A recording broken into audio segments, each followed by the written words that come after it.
বিরোধী দলনেতা শুভেন্দু অধিকারী বলছে আবার 2021-এর মতো লক্ষ্মীর ভান্ডারের নামে নাটক করে ভোটের আগে ক্যাম্প তৈরি করা হচ্ছে যুবসাথী। কি বলবেন আপনারা?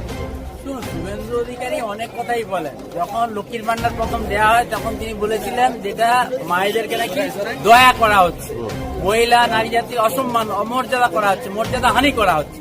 দেখুন, মহিলারা ভূয়সী প্রশংসা করছেন।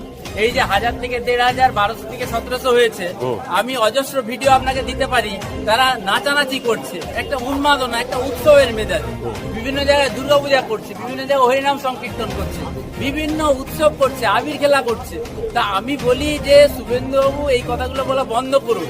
আপনি কেন্দ্রের যে বঞ্চনা চলছে না, 100 দিনের কাজ বন্ধ, জলজীবন মিশনের টাকা বন্ধ, প্রধানমন্ত্রী সড়ক যোজনার টাকা বন্ধ, এইগুলো নিয়ে ভাবুন। এই ক্যাম্পের জন্যই 2021-এ কিন্তু 200 পার হয়েছিল। আবার একটা নতুন স্টাইলের নতুন ক্যাম্প, এটা কি ভয় খাচ্ছে কোথাও না কোথাও? কিভাবে দেখছেন আপনারা?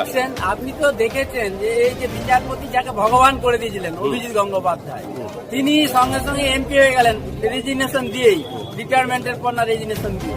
তো হওয়ার পর তিনি তো বিজেপির বিরুদ্ধে বলছে কেন্দ্র সরকার নাকি দেখছেন না, এখানে বিজেপিকে সরাতে চাইছে না। আসলে কোটি কোটি মানুষ এই যে এসআইআর এত যন্ত্রণায় পড়ছে, বলুন তো বাংলার মানুষ কেন বিজেপি করছে? বাংলার মানুষের কথা যদি আমাদের মুখ্যমন্ত্রী মমতা বন্দ্যোপাধ্যায় এত সুন্দরভাবে ভাবেন, একটা পরিবার দেখিয়ে দেন দেখি বাংলায়, আমাদের ঘাটালে একটা পরিবার দেখিয়ে দেন দেখি যে মুখ্যমন্ত্রী মমতা বন্দ্যোপাধ্যায় কোনো প্রকল্প সেখানে প্রবেশ করেনি। আচ্ছা, উনি বলছেন প্রত্যেকটি বিধানসভায় একটি করে ক্যাম্প হবে। তো যার একদম বিধানসভার বর্ডারে ঘর, সেখান থেকে যে ফর্ম ফিল আপ করতে যদি ছোলা মুড়িও খাই তবু 200 টাকা খরচা। এটা উনি নেগেটিভ প্রচার করছেন। দেখুন, আমার এখানে পৌরসভায় 2টো ক্যাম্প হচ্ছে, ঘাটাল পৌরসভায় ঘাটাল টাউন হলে, খড়ার পৌরসভায় খড়ার টাউন হলে। অন্যান্য জায়গায় আমার জানা নেই, হয়তো একটা ক্যাম্পই হবে, কিন্তু সেখানে যাতে সমস্ত বেনিফিশিয়ারি উপস্থিত হয়ে ফর্ম ফিল আপ করে জমা দিতে পারে, এটা কিন্তু নিশ্চিত করবে। এটা নিয়ে ওনাকে ভাবতে হবে না, ওটা আমাদেরকে ভাবতে দেন।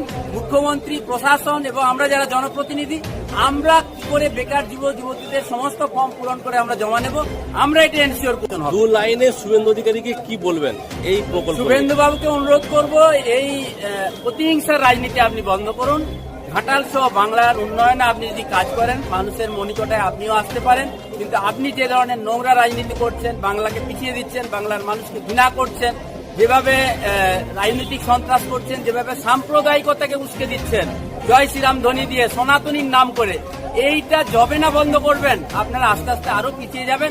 সিপিএমের মতো দেখবেন একদিন শূন্য হয়ে গেছে। পশ্চিমবঙ্গের মুখ্যমন্ত্রী মমতা বন্দ্যোপাধ্যায় আরো লক্ষ লক্ষ মানুষ, কোটি কোটি মানুষের জনসমর্থন নিয়ে আগামী দিনে পাওয়ারে আসবেন। আপনি পাওয়ার থেকে দূরে চলে যাবেন, অনেক দূরে চলে যাবেন, কোনোদিনই পাওয়ারের কাছাকাছি আসতে পারবেন।